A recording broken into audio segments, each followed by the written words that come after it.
Well, folks, I just have to ask, how's the meal?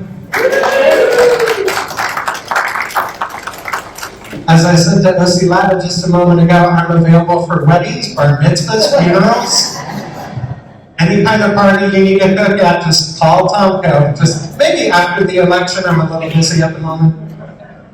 So this is, as you can see, an event for Missouri Democrats. We have finished the primary on August 4th, and wasn't that just a tense primary? Yeah. And I am quite pleased to see that the votes that I collected in my primary beat a Republican candidate. I am thrilled by that. I'm humbled by that. So this is a time where I just want to say, when we were going into this, I actually did not want to run, and I was talked into it by Dave Phillips over there, my campaign manager. So if you want to blame anyone, blame her.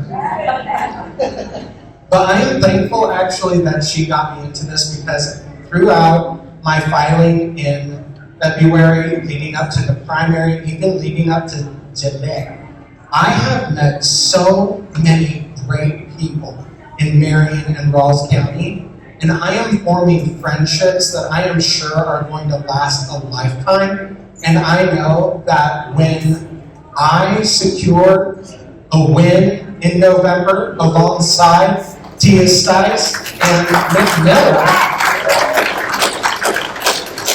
Tia, we're going to have to get together like once a month for coffee or something, the three of us, to talk about what's going on in Jeff City and get your local input. But I know Nick and I'm going to have conversations with you about what's going on in the Senate chamber, and you're going to talk to me about the House. That's for sure. So I just want to open this up to a floor of questions town hall, because one of the most frustrating things I've noticed about running for public office in Northeast Missouri is that there are these candidate forums that take place where everybody just gets 5 minutes and they talk about where they went to high school and what their favorite dog is, and all these things that kind of don't really talk about the issues that are affecting Americans on a daily basis and the issues that are affecting Missouri folks. And from what I have seen in the past, let's say just the past year of this administration of a Republican Jefferson City, not even to go as far back as a decade of a Republican Jefferson City, we are seeing our schools get defunded. We are seeing rural health care get defunded. Disability services are getting defunded. Like, I remember when the Republicans were scared about Democrats wanting to defund the police. Now we're scared of the Republicans defunding the government. And quite frankly, that's not the direction that we need to take in this state. And now that the primary is over, it's going to be up to all of you to help me secure a win for Democrats in Northeast Missouri and across the board.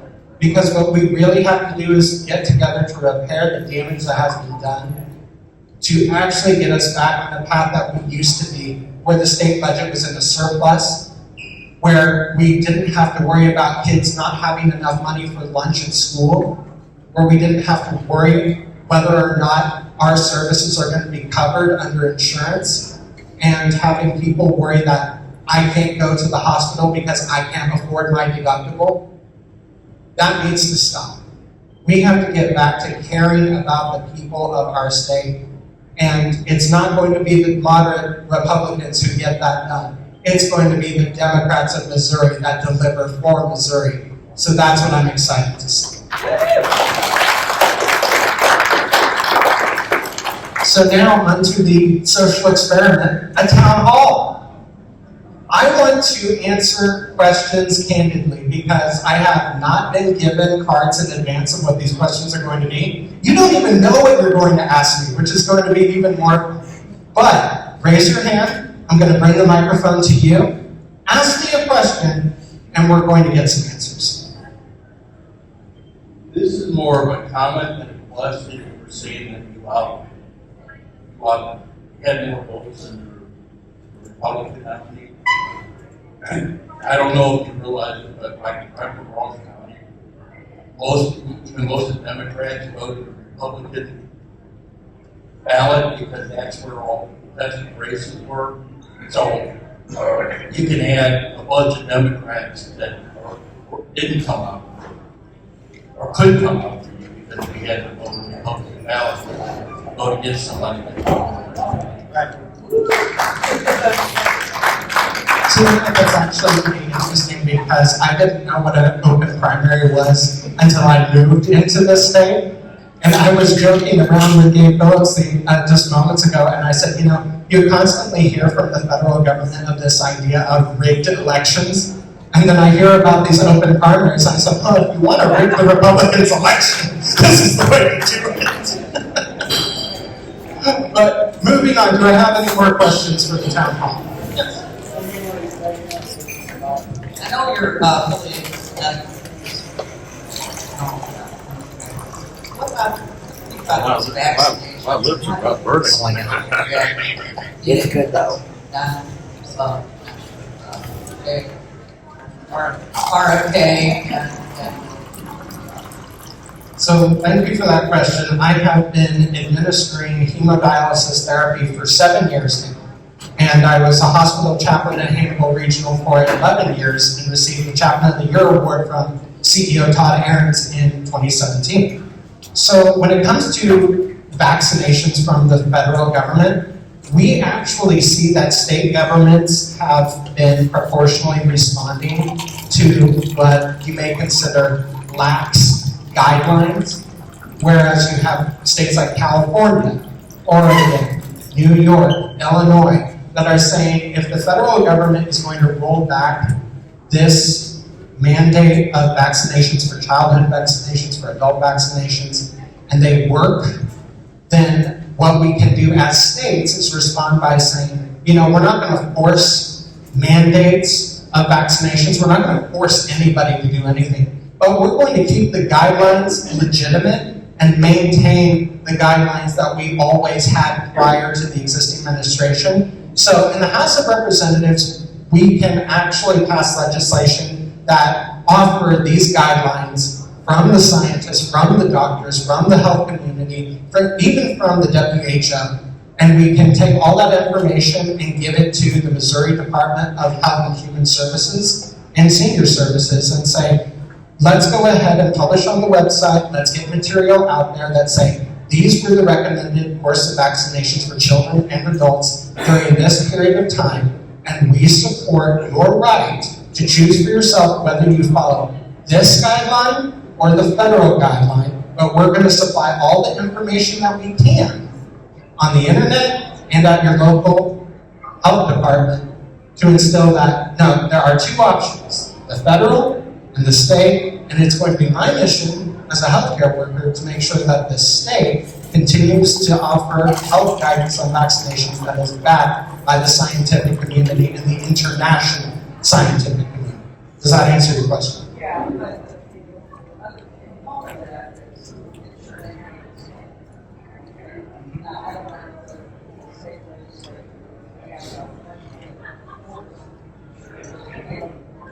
So there's a funny thing about what the state can do about forcing. So several states inside the union, when it came to hemodialysis therapy and insurance coverage, there are several states that do not cover hemodialysis therapy under private insurance. And so people have to spend down their income to qualify for state Medicaid just to get their dialysis covered.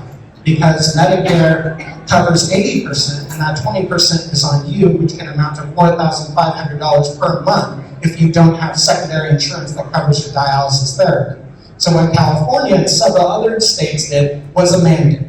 And the mandate was private health insurers must cover hemodialysis therapy in our state. You have no way to talk yourself out of it. You are forced. You must cover. So you have no ability to deny coverage for dialysis therapy. The same legal precedent can be applied to vaccination coverage.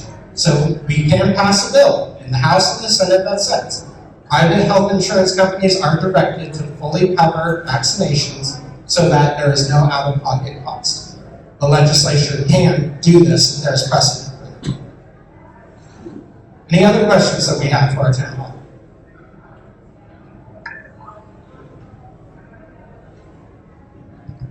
Hi, so I'm a dentist here in town, and I represent children Medicaid patients. What is your standing for Medicaid?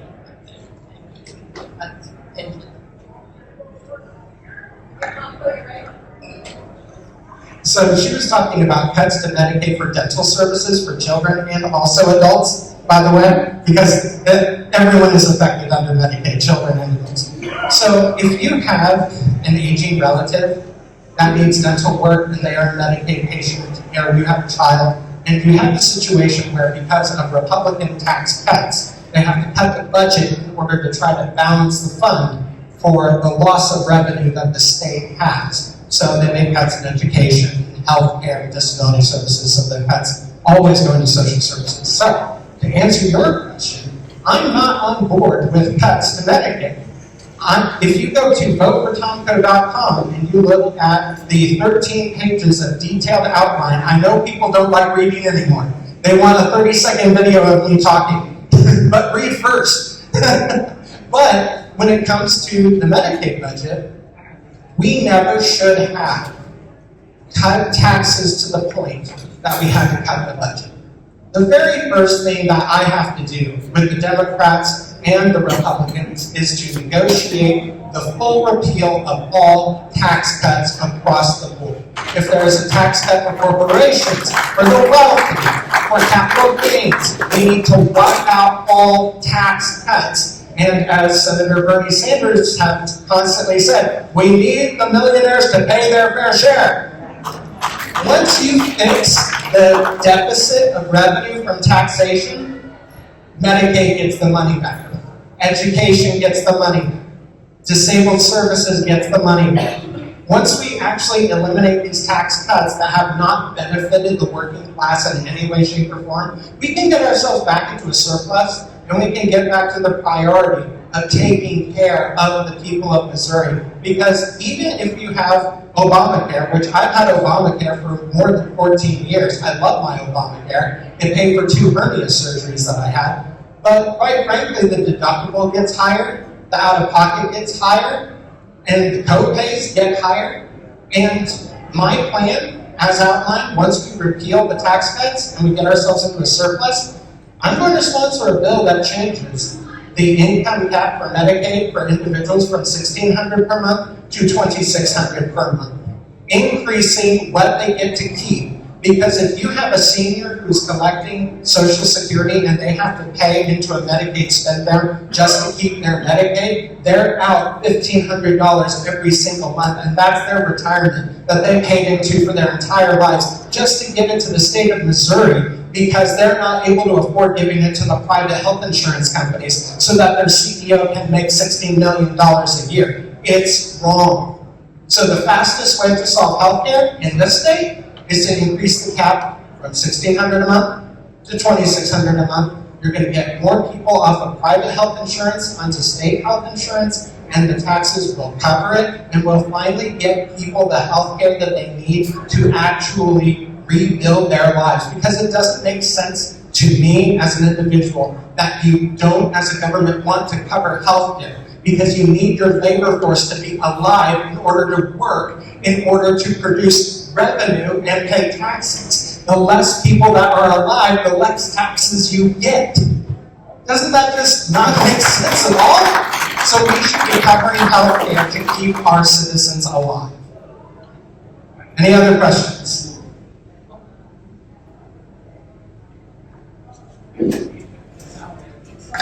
Trump, the guy who will anything to stay out of prison. Okay, these people are expecting him under martial law and try to come to this. What we the people do to them? I don't think anybody in this room is a fan of our Secretary of State, Denny Hoskins.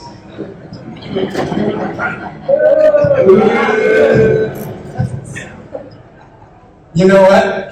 That was a progressive decry. In tradition of progressive values, you progressively got upset. So here's the thing. When you look at what happened in Texas with the gerrymandering of the maps, and the state legislators had to flee to Illinois for sanctuary, and Governor J.B. Pritzker gave them sanctuary so that they could not vote on those said maps. States have the ability to support one another, and unfortunately, we presently have a Secretary of State that is on Trump's side. So what we can do as people is we can petition the governor, we can petition the Secretary of State, and it's unfortunately going to fall on deaf ears. But once we have a majority in the House and a majority in the Senate, guess what we get to do? We get to pass legislation to create a mandate. And we can enforce a mandate in the Secretary of State's office to say, this bill, as read as by the House and the Senate, directs the Secretary of State's office, you shall not do this. You shall do this. And the legislature has the power to give directives and guidelines to the Secretary of State's office. So when it comes to the election, if it's going to be this November election, unfortunately, we don't have enough Democrats in the House and the Senate to do anything about this election. But that's why it's important we have to elect Democrats to office to give us a majority to pass said legislation to rein in the Secretary of State's office to get them to protect the Constitution of Missouri. Because Missouri decides our elections, not the federal government. All the states in the Union, according to the Constitution, are responsible for upholding their own elections, and the federal government shall have no power to enforce elections. We just have to make sure that, as we as a state of Missouri, we arm the legislature with teeth to make sure that there is no corruption in the Secretary of State's office when it comes to administering elections. More oversight, more enforcement, more accountability, less corruption. Any other questions for our town hall? We have to get our gold things back to So let's talk about this color scheme. This was a brainchild of mine. I obviously blew Democrats. Gold, value. We value each other. We value elections. We value direct democracy. So, to kind of put a spin on President Obama's response when it came to Obamacare, O.C. Latta, if you like your gold plastic fork, you can keep your gold plastic fork.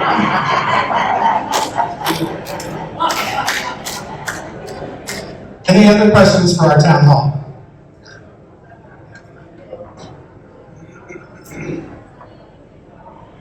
So I guess because I've been looking at it here recently, I'm curious what your thoughts are on the upcoming amendment for November, or Amendment 7.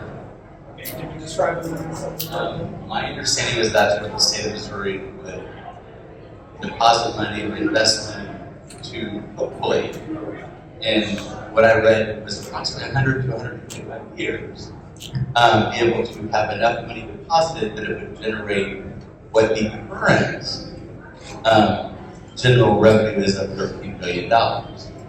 And that would take about $650 billion invested. I'm just kind of curious what your thoughts are on this futuristic funding plan. Because then their thoughts are that they would, because apparently that's where they're going to go, is to give taxes. That's a really good question. I am not for privatizing the taxpayers' money in order to line the pockets of politicians. I look at a fund like that and I think about how much money was given to Governor Mike Parsons, to his foundation that lined his own pocket during and after he left office, and all of those jet flights that he took that were not part of his role as governor of Missouri. And I can just imagine the kind of corruption that would be rife in a fund like that, and how the legislators might borrow from a fund like that and use it as they please. So the kind of thinking that we have at this point is, I love how Rachel Maddow put Amendments 4 and 5 in the August primary on MS Now. She said that the people of Missouri in every single county gave their Republican legislators the one-finger salute. That is brilliant, and that is Missouri, that is direct democracy, and that is what the Republicans of Missouri hate. They absolutely hate direct democracy because then it makes them accountable to the voters. They don't want that. They want to be accountable to their lobbyists and to their donors and to, the big whatever high atop the thing in the White House. The directives that they're getting is privatizing all the states. And we are seeing destructive consequences from privatizing the states. When you have the example of the creation of the interstate highway system, how was it created? Taxation.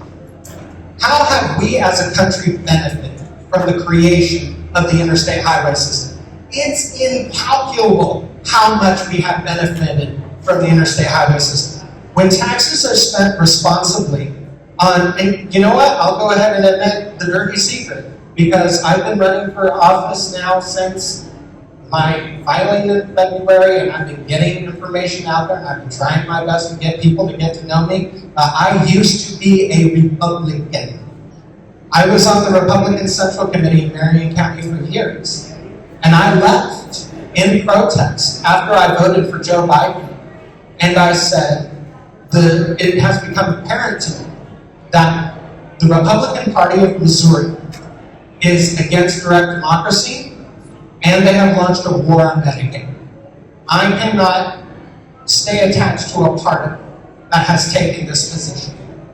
And when the committee chair of Marion County Republicans said, well, we've had marijuana jammed down our throats, we've had adult expanded Medicaid jammed down our throats, and if the people of Missouri keep doing this, we won't be able to govern effectively. I couldn't sit well with that at all, because a true constitutional republic is accountable to the voters, and our Citizens Petition Initiative is the best tool that we have to correct the legislature when they're doing something that we do not agree with. So, I, if elected state representative, will vehemently defend the ballot initiative process. And unlike the Republicans, I will respect the vote of the people, and I will never, ever go before the Speaker of the House and challenge a citizen's petition vote and say, we need to reverse this. No, when the people of Missouri decide it's over, the legislature shuts up and follows the directive.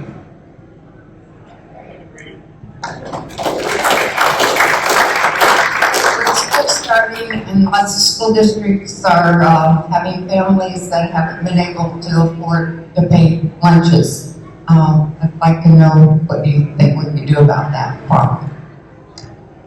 Well, there are states like Minnesota that fully covers school lunches out of the budget. It's not hard. And by the math, it's not too expensive either. So what we have to do is not just fully fund our public schools, we have to supply the money that they need to fully fund school lunches, to raise teacher salary from, let's say, $38,000 a year to $51,000 a year, to adjust for inflation, to adjust for the cost of living, so that we can actually have teachers teaching in our schools who are not burdened by credit card debt just to be able to survive. I am a single male with 2 dependents that are disabled that I take care of in my home. And with a household income of $5,000 a month, it's not enough anymore. And that's just crazy to say. With the cost of groceries, with the price of fuel because of a war in Iran that did not need to happen, and all of these cuts to spending, it's just the very first thing that we have to do, and I said this before, we have to erase the tax cuts that are baked into the state of Missouri. Once we get back into a surplus, then all of the negotiations about where the money goes takes place. But the Democrat Party of Missouri is absolutely solid on the principle that the Democrats defend public education. The Democrats defend healthcare. The Democrats defend disabled persons. And the Democrats support veterans. Unlike the federal government, when they cut VA budget and VA persons from employment. The moment Democrats take back power in Jefferson City, we can correct all of this damage that has taken place. And you know what? The Republicans are going to fight kicking and screaming. But after what we saw with Amendments 4 and 5, they should absolutely be scared that the blue wave is coming for them. And it will. And I truly believe that Democrats will be able to fix all of this so that we can fully fund education to the point that no child has to study hungry again in the state of Missouri.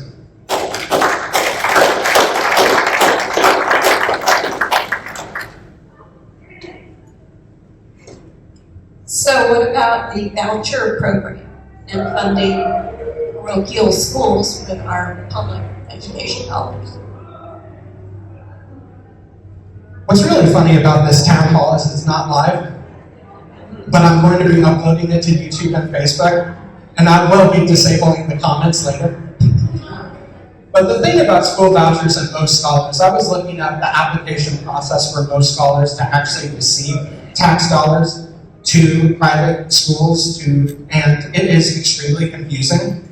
And I don't understand how students actually make it happen because of all the loopholes and all of the paperwork and all the requirements that they have to go through. I honestly don't understand how they make the thing work. So, when it comes to most scholars, the House of Representatives needs to pass a bill that eliminates and reverses the most scholar creation program. The Senate needs to back up its dissolution so that we go back to fully funding public schools, but I will add an amendment that stipulates there are students that do not do well in the public school classroom environment, and they do indeed benefit from homeschool programs, so long as they meet the requirements of testing and education from the public school level. So if you want to be a homeschool student, and have the tax revenue transferred, that's fine. You still have to meet all the public school requirements in order to do so. But outside of that one stipulation, this is my position. It's public schools. Tax money goes to public schools because public schools never reject a student based on race, religion, or any circumstance of their economics. Everybody is welcome in a public school. And quite frankly, we need to get back to having faith in our public school system and reinforcing our teachers, reinforcing our superintendents with the money and the tools that they need in order to provide quality education. Because when you have Republicans say, we need tax cuts in the state of Missouri in order to attract business. Well, a quick story. Tech companies in Silicon Valley, California were not too happy with the high taxes that they were paying. So they said, we're going to go to Austin, Texas, because taxes are cheaper. And when they got to Austin, they realized, uh-oh, there's not an educated workforce for the industry that we've created in Austin. So they said, hey, Californian tech workers, can you please move to Austin, Texas? And they said, no, we like it here. Why don't you move back? You know what they did? They moved back. Because it's not about high taxation, and it's not about low taxes to attract industry. It's about skilled, educated workers. And the barrier to secondary education, $20,000 per year for education at HLGU, Culver, Stockton, all of these places that are private institutions, it's too expensive. But you go hop across the river to John Wood Community College, and as an out-of-state educated person, for $4,500 a year, you can get 2 semesters. Now, what are you going to do? The sensible person chooses John Wood over HLGU. The sensible person chooses Moberly Area Community College Extension in Hannibal. So what do we have to do in our education system? Well, we just have to fully fund college and community college so that there is more competition between the private institutions. And in our area, more people attend MACC than they ever do the private universities. And that's only going to happen once Missouri gets back into a budget surplus and we can start redirecting money to K through 12 and secondary education so that we can educate people, improve their quality of life, improve their salaries, and get them into that American dream, which used to be a 2,000 square foot house with a 2-car garage and 3 bedrooms and 2 baths and a nice back garden for your dog to play in. Now, rent is $1,200 a month, excluding utilities. Utilities, $500 a month. Already you're at $2,000 per month, and that's just for one person. And you need a second dual income just to be able to pay for groceries and car insurance, and God forbid, you have a high interest car payment. So, how do we fix it? Fully funding education. Fully funding secondary education. This is how we really invest in the people of Missouri, by making them skilled, smarter, and valuable. And when we have a valuable workforce, guess what? We produce more as a state. And when we produce more as a state, there's more tax revenue. And when there's more tax revenue, we can fund more programs. And then it just snowballs after that, but the Republicans just don't seem to get it. Why? Because they're in the pockets of corporations and they want to privatize the state. As the Democrat nominee for state rep, I am not in favor of privatizing the state. I am in favor of fully funding education and being responsible with taxpayers' money to invest in the people of Missouri.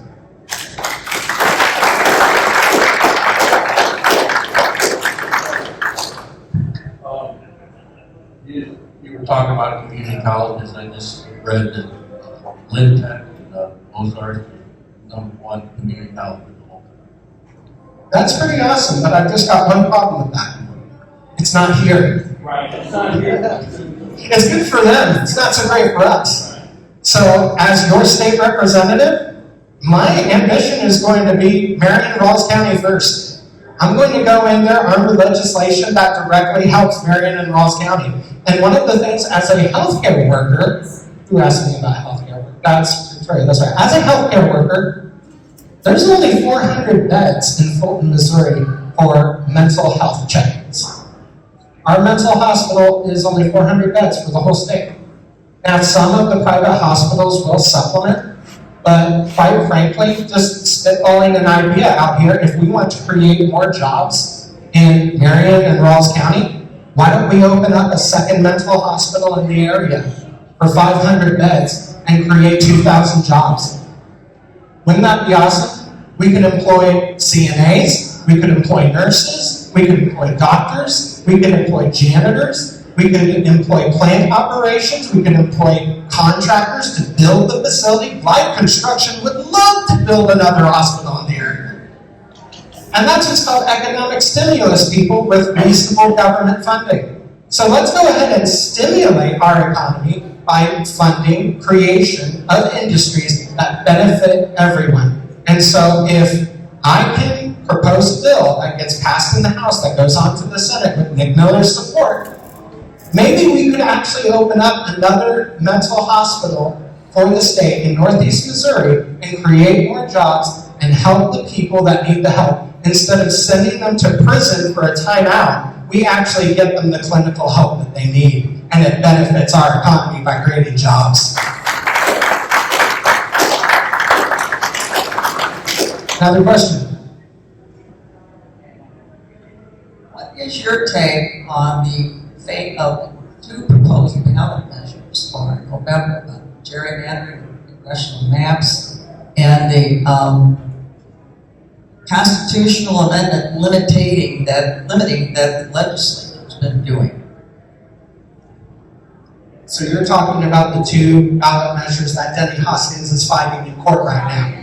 And my understanding is the Republican Party is now a party of this house. Yeah. Why are they even involved? They're involved in it because they need to pay for the litigation to shut it down. That's why they're involved. They have to pay their attorneys their salary in order to defeat the measure. So that's why that's there. So, how do I feel about it? Okay. It goes back to why I left the Republican Party to begin with.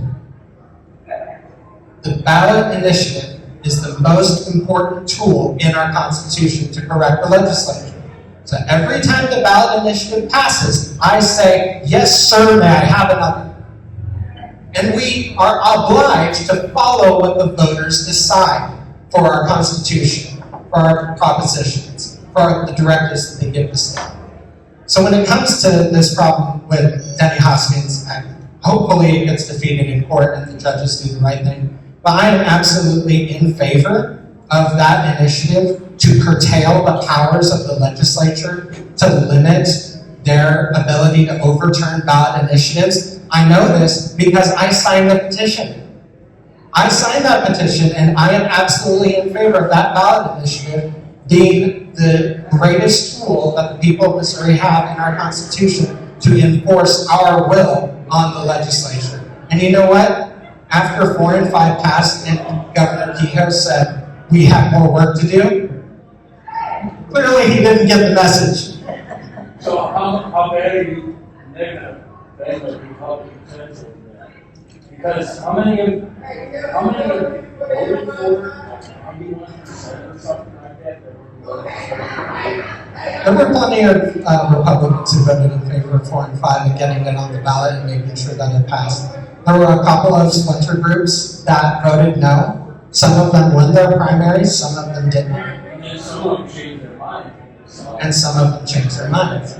So unfortunately, they have a record that I do not have because I have not been elected, but I can tell you what I have done. I have signed the petition because I agree that we should not have legislatures overturning the will of the people.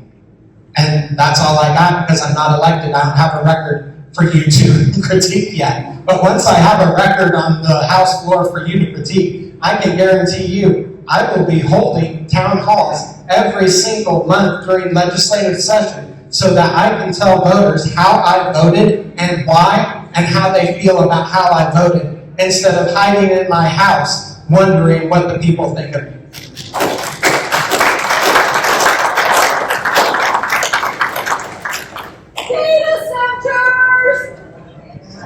There's going to be an article in the Palmyra Spectator, and a journalist interviewed myself and my opponent, and I can't wait to see the article. But my response to, and I'll start with flock cameras. Flock cameras crept up on us and showed up without any debate, without any public discourse at all. And it is a huge violation of the 14th Amendment. It is a huge violation of Americans' right to privacy. And quite frankly, all of these people on city councils that are showing up and saying, we demand that you take these flock cameras down, I am all in favor for defunding and abolishing flock cameras. So there's that issue. Second, when it comes to data centers, there can be a data center. It just has to be done right. The way that it's being done now is as I love the hypocrisy of the Republicans because I keep thinking of that Central Committee meeting where they say, well, the people are trying to jam this down our throats. Well, look what you did with the data centers. You literally jammed down our throats the data centers without any public discourse. I said to that reporter, I said, if I want to put solar panels in my house, I got to get permission from the Board of Public Works, from the Building Commission. It has to go through a review. I have to get architect to draw the designs. I have to get approval from the county. And then I'd say, if I want solar panels on my house, how long do I have to wait? Only like 10 months, 20 months, 25 months before you can get approval. Now, when a Republican says, I want a data center, they say, how about tomorrow? It just went straight through with no problems at all. That level of legislative hypocrisy is disgusting to me. So if you want to do data centers, do it right, or you have a study to find out the environmental impact of that data center. If you want to have that data center, then what do you have to do about energy siphoning off our grid? You have to be energy self-sufficient. You have to generate your own energy so that you do not raise the electrical costs of your entire county or community. If we're going to be talking about light pollution, then maybe you should put it in a place that light pollution is not a big deal. This could be done right, and it's not being done right. The data centers are going into places so that they can pollute our waters, impact the natural environment of our deer population.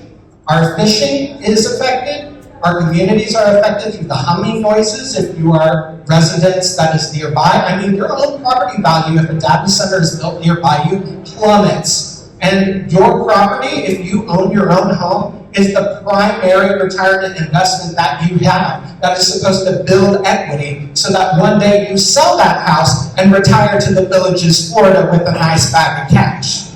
But unfortunately, that doesn't happen when a data center gets built next to you and you lose all of that investment. So, data centers, I'm not completely against them. I'm just in favor of having it done right, having oversight, having planning, having environmental impact studies done, and doing what is the existing process for the rest of us, consulting with our elected officials to make sure that it passes muster and nobody else is affected.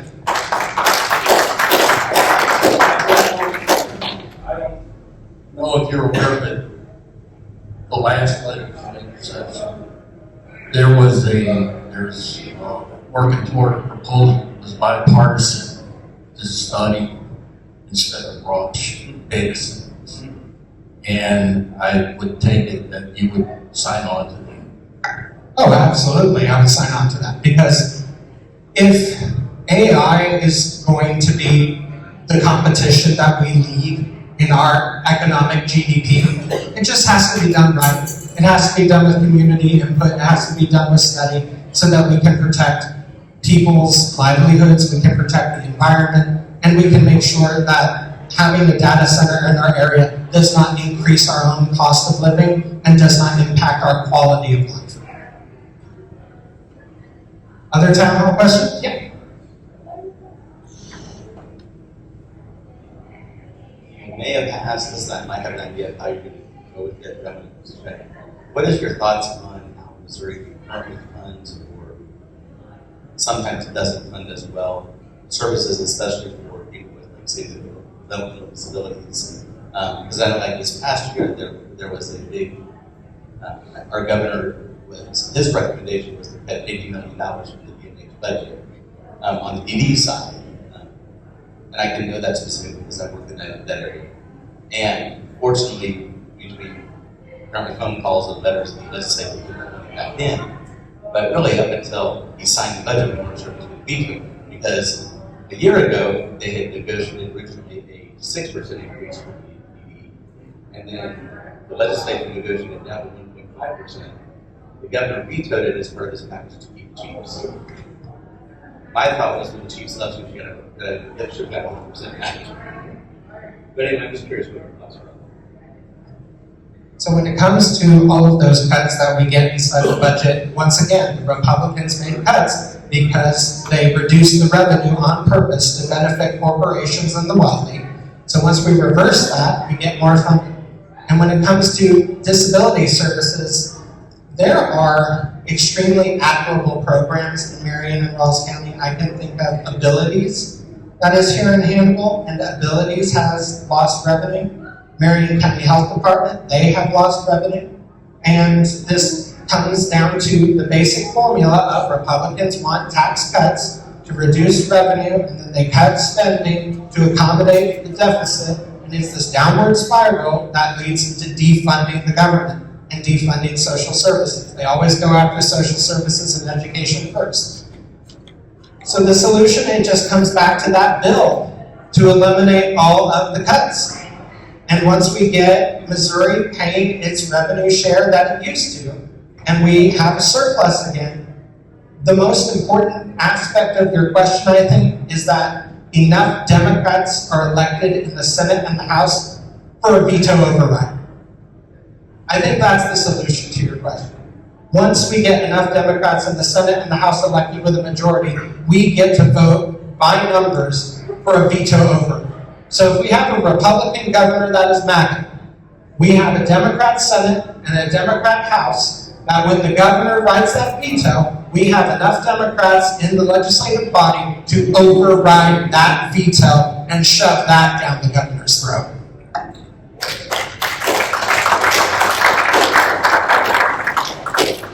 Any other town hall questions?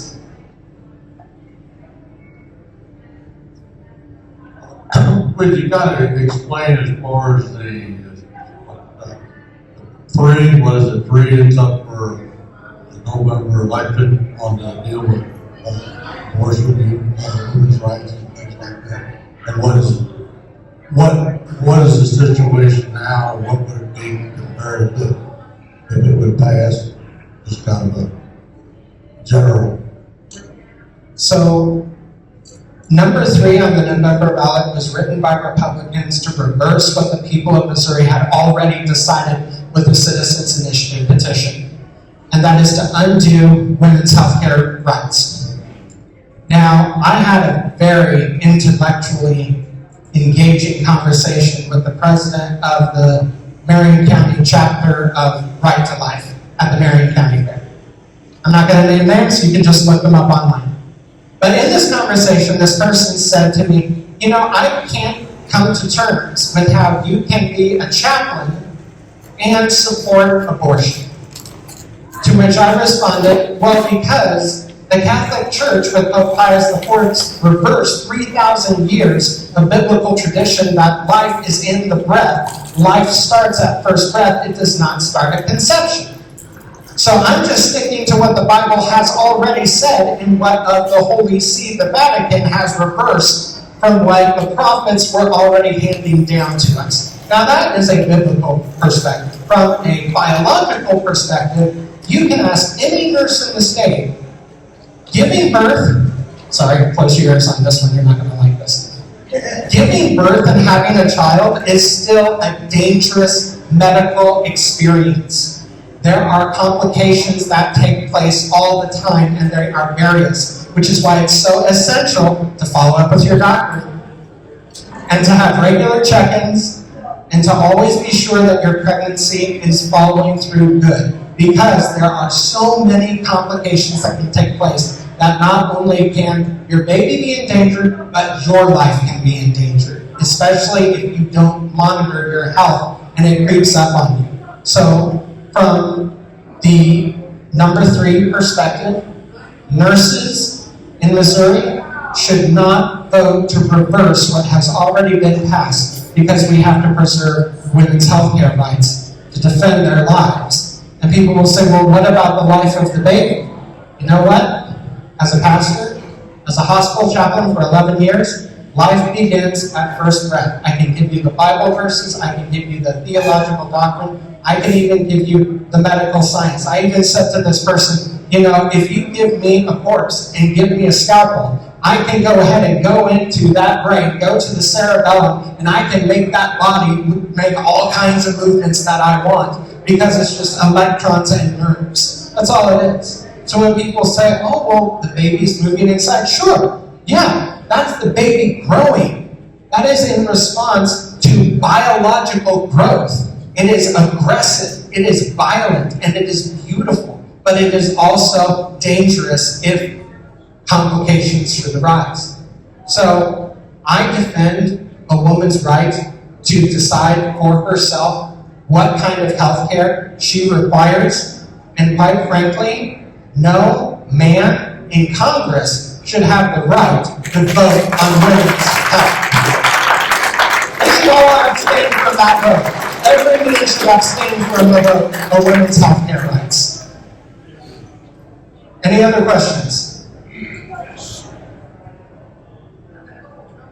Back to when you were a Republican.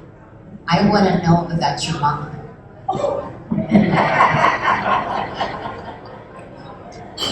I love my mom so much, I saved her life 4 days a week. My mom was an Orange County, California Republican. And she and my dad raised $1 million for Bob Norton's campaign when he was running for Congress. If you remember B1 Bob, he was responsible for the B1 stealth bomber program coming in fruition. And if you remember his books, you would remember that he is not politically correct in any sense of the word, and was incredibly offensive on the House floor. Yeah. So there was a person that came to our house one time, and they said, you know, do you actually like Rush Limbaugh? And my mom responded, no, I don't like Rush Limbaugh, no. I love Rush. All right, so can we just admit that we are not our parents? We are separate individuals who can think for ourselves. I always love watching Monty Python films, and you had the Holy Grail, and you had all these people following this guy who constantly said, I'm not the Messiah, but they kept following him anyway. And they would say, go away. And he said, yes, tell us, how should we go away? He says, no, you don't understand, you're all individuals. You can all think for yourselves. Yes, tell us what we should think for ourselves. And it's honestly like, okay, so I am not my parents. I love my parents. As a Christian growing up, it is my duty under the 10 Commandments to love and honor my parents. But on the conversation of politics, I will say, my mother heard me on a live stream at the Willow Christian Church when we were talking about Amendments 4 and 5. And when I came home, she said, John Paul, I have never voted for a Democrat in my entire life. Not once. But you clearly know what you're talking about, so I'm going to vote for you.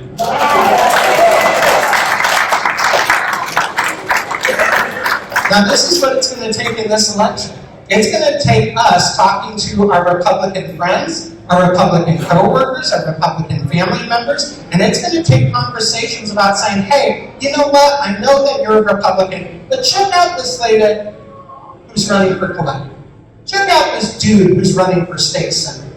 Check out this guy who's running for state representative. You know what? Although they have a D next to their name, you'd be surprised at how knowledgeable they are. They are armed with information, they are armed with policy, and quite frankly, the Republicans have messed up so much, it's time for the Democrats to come in and clean up with the fixes.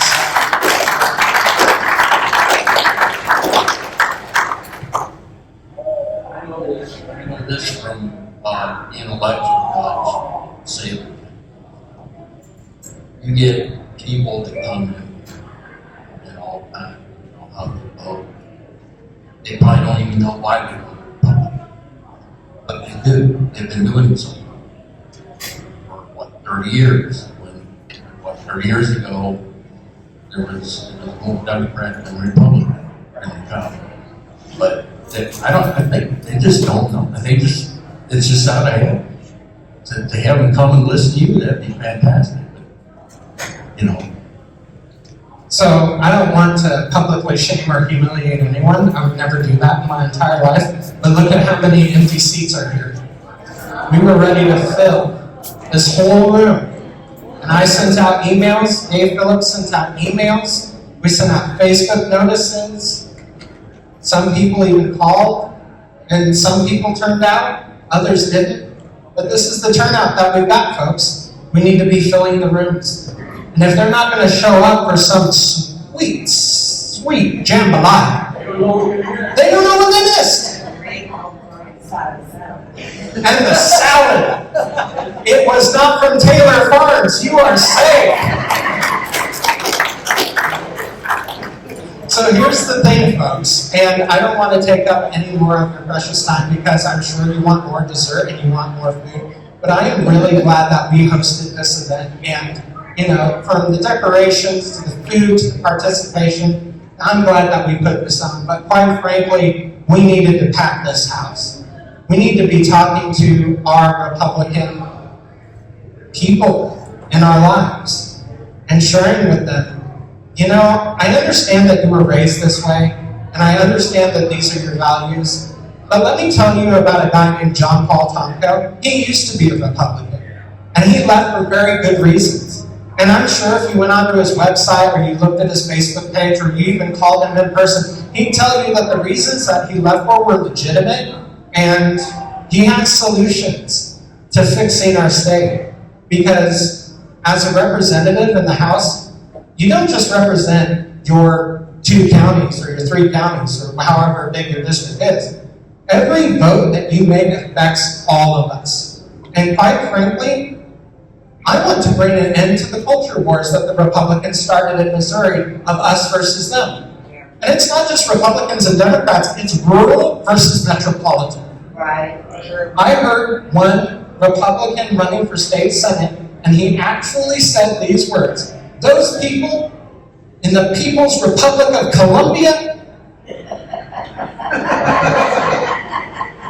People's Republic of Colombia. That doesn't make any sense. But then I realized, oh, you're actually trying to pit rural counties against city people. And you're creating a culture war where none exists. So you know what? It's like I told my friend in Seattle when I was helping him move while I was attending a Foursquare Church conference. He was moving out of his apartment and I lifted like this oak conference table all on my own into the elevator. And he was just like, how did you do that?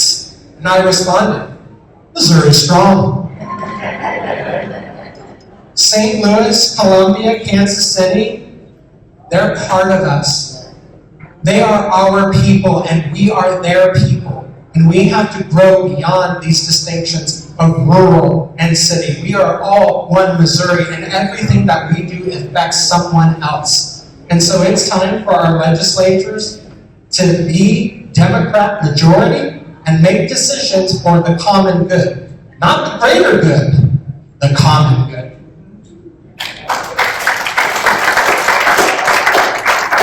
Folks, it is, one last question? No, I think we should do this again. My back, OC, my back. You're Missouri strong. You passed the test. I know you listened to me when I talk. You passed the test. Everyone? Yes, sir. Tina wins, and I think she will. She's going to open the door for other Democrats to win in this area.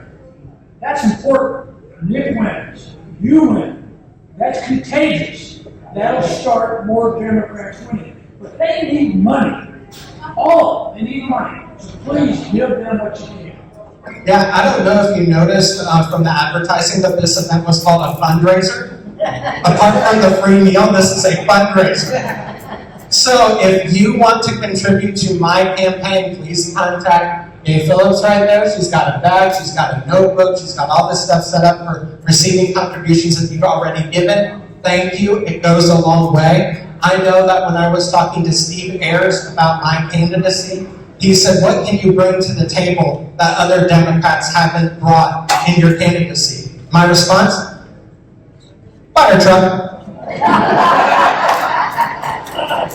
I can bring a fire truck to every parade you got. I can put banners on that fire truck that say Missouri Democrats, August 4, November 3, and any place you got. A parade, a benefit dinner, birthday parties, funerals, weddings. Anywhere you want to park that fire truck with Democrat banners. And you notice that this banner does not say Tomko for state representative. It doesn't say that. Because we need to support all Democrats. Every single one of them, not just me. This is why I invited Tina. This is why I invited you, sir.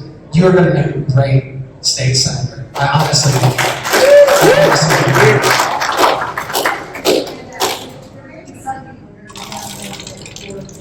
Does anybody know Nick Miller right here running for the state?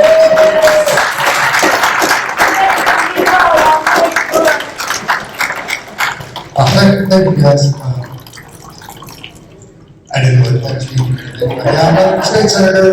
I didn't plan on questions. What do I got? I was actually kind of surprised to win my primary.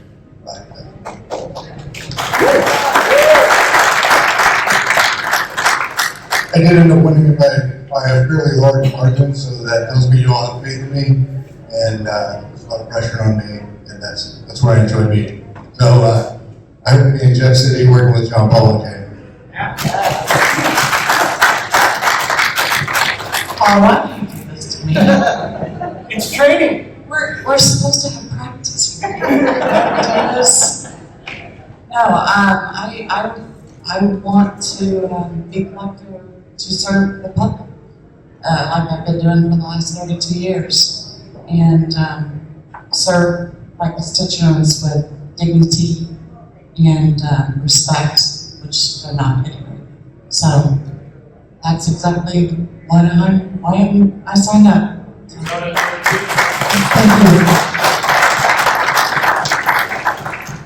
You know, actually, she's a little too modest because she came up with 3 points to her campaign recently. And I think they are brilliant points, and they are efficiency, privacy, and dignity. Yeah. When she becomes Marion County Collector, she is going to make sure that that office runs with efficiency so that anybody who buys a house at tax collection doesn't continue to have liens attached to it, and they actually do their job and release those liens so that the new owner doesn't get a burden of debt from the previous owner, which has happened in the past. And when it comes to privacy, she said that, she's very much open to removing the practice of putting public signs on people's front lawn showing that they are up for tax collection. That's pretty humiliating for you as a property owner who is trying to survive in this economy and barely scraping by, to have the government put a sign in your yard saying it's available for tax sale. That is humiliating. And she's not in favor of that. So that's privacy. But dignity, when it comes to people that are trying to survive in this economy and trying to make their tax payments on time, but they're just struggling too hard, she's in favor of creating payment plans so that they don't get behind in their property taxes, because sometimes you just need a little help. So I'm totally in favor of Tia making it as Marion County Collector. They have signs, Nick Miller, Tia Stice, right by the exit when you leave after you have had your 4th bowl of jambalaya. And my signs will be coming out.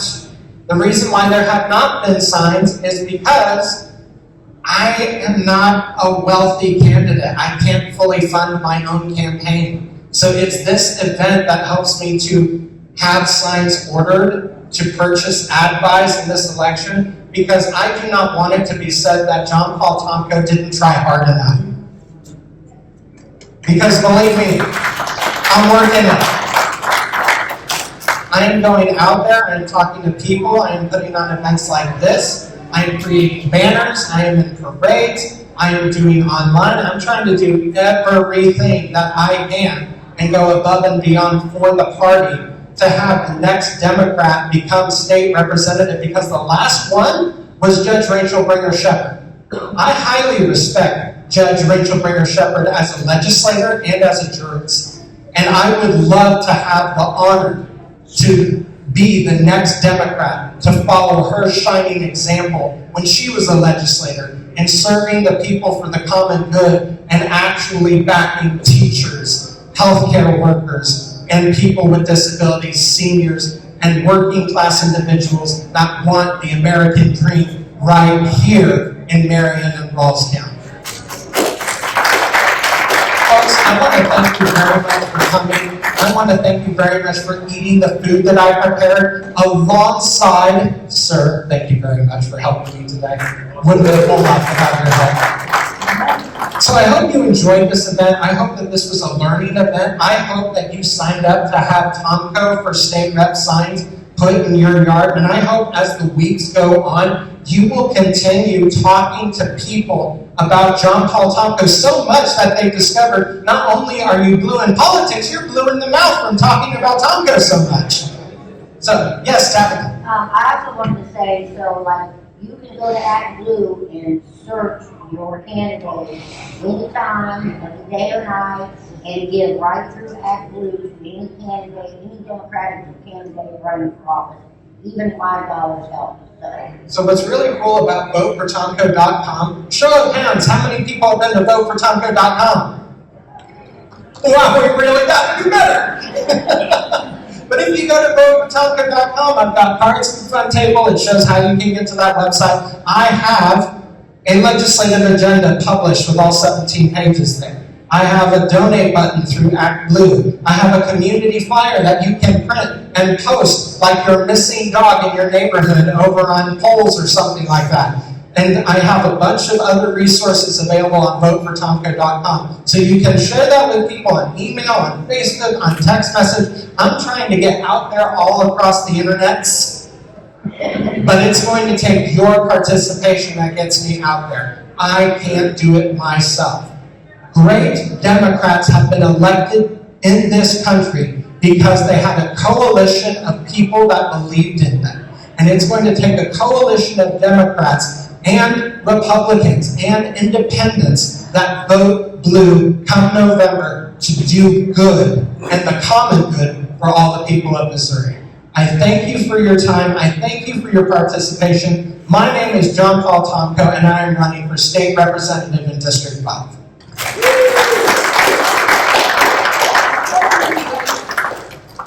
Before you leave, I just want to tell you a couple of things. On September 27th, right here in the afternoon, it's a Sunday, in the afternoon from 2 to 4, we are going to have a debate.